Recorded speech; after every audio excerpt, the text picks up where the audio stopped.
আমার গাড়িতে আমার একজন ভাই ছিল, ড্রাইভার ছিল, তাদেরকে নামাই দিছে, এটুকু আমি জানি। হয়তোবা আমি ড্রাইভ করার কারণে তাদেরকে নামালো কিনা আই ডোন্ট নো, আমি জানি না। আর এই যেটা বললেন এটা, এই আদালতটা এখানে আছে, এইটা এই বিষয়ে আমি বলতে পারবো না।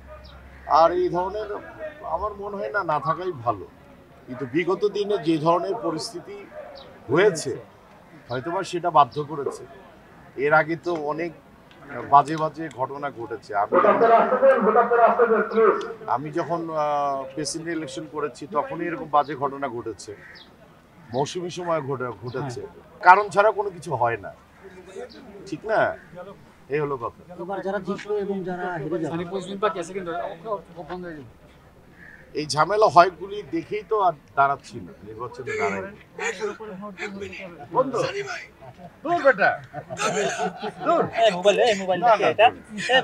আপনি তো একদম ক্যামেরার সামনে চলে আসছেন।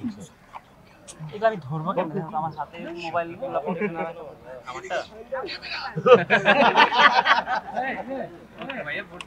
ওকে ভাই, এটা ভালো তো।